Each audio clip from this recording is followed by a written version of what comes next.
now. We're also joined by former senior U.S. intelligence official Norman Roule, who's also a senior advisor at United Against Nuclear Iran. Norman, it's great to have you with us on i24 News as always. And I want to piggyback off of what Ariel was just stating, the fact that there's U.S. Marines that are heading towards the region. And there are reports that this deployment could give President Trump the option of potentially seizing Kharg Island. Now, how realistic is a U.S. operation like this, actually putting American troops on the ground to take over an Iranian island? It's possible, but that would not be my first choice for these personnel. The personnel and the ship that is being employed would be a better choice initially to provide additional protective measures for shipping to fend off drones and to provide protective measures against missiles. These ships have a variety of protective capacities. This is a very powerful and very well-trained force. Keep in mind that once you bring American personnel closer to Iran, you're bringing American personnel closer to the Iranians to attack. So you now have a force protection problem that you've introduced into the conflict. Iran's number one goal is to create an image of American losses for the American electorate. So you've got to have a pretty good reason to take that territory and invite that risk. That's a fairly consequential step, whereas the primary goal at present is to open the Strait of Hormuz and relieve that pressure on the world economy. Now, there's also speculation of what it would take, not only American troops, if not, they would be deployed to Kharg Island, but also the fact of American troops if the United States really wants to tackle all of the war goals, including fully dismantling the nuclear sites inside Iran. Now, this is something that a lot of the Americans would not want to see. But if the U.S. is actually going to continue with this war and walk away with completing all of its war goals, is this something that theoretically would need to happen, or could these nuclear sites be taken out from air? Well, again, they can be significantly damaged or destroyed by massive bombing. But if you're saying, would we send American personnel into Iran to dismantle the sites? I mean, just imagine what that operation would mean. We're sending in some large number of forces. They become a force protection problem inside of Iran. If you're in Iran, your goal now becomes, how do I send my missiles and drones against this target inside of my territory? It's very close. That becomes a force protection problem. So now, while I'm now managing those troops, I've got to protect them.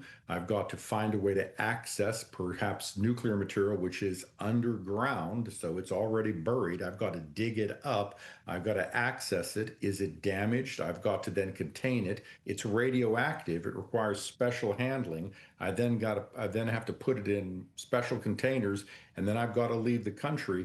And this is for something that Iran could then rebuild in a post-conflict environment. Now, I'm not saying that's not a choice, but I'm just laying out that there are some issues that go along with that, just to remove the underground stored material. So you just have to recognize there are a number of issues that come along with that. This is not a simple operation, but American personnel are indeed trained for such contingencies. The logistics of an operation like this are truly baffling. But what are the next steps then? Because already U.S. President Donald Trump, in a Truth Social post today, he said 100% of Iran's military capability has been destroyed, although they're able to still fire a missile or a drone here and there. He said the military capabilities for the vast part have been destroyed. So what are the next steps from the U.S. military to continue tackling Iran targets?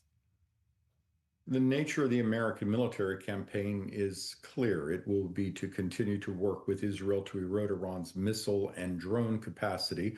We see, as recently as today, drone and missile attacks on Bahrain and the Emirates, as well as Israel. But on Bahrain and the Emirates, they've attacked financial institutions, as they've warned. So we've got to relieve that pressure. And then we've got to ensure that the drone capacity is significantly degraded, so so that we can bring in container and oil shipping to open up the commodities and oil and energy shipments back to the global supply chain through the Strait of Hormuz. So those are the priorities. And we'd want to do this with partners, by the way, so that this is a global issue. Remember, these are international waters. These are not waters that belong to Iran or the United States.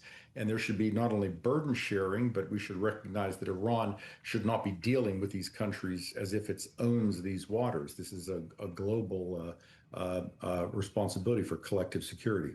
Well, as Iran does continue launching missiles to nearly every country in the region here in the Middle East, is there speculation, or I will say there is speculation, but in your opinion, did Washington in any way misjudge how Iran would respond to Operation Epic Fury, or was this par for the course and expected when conducting an operation like this?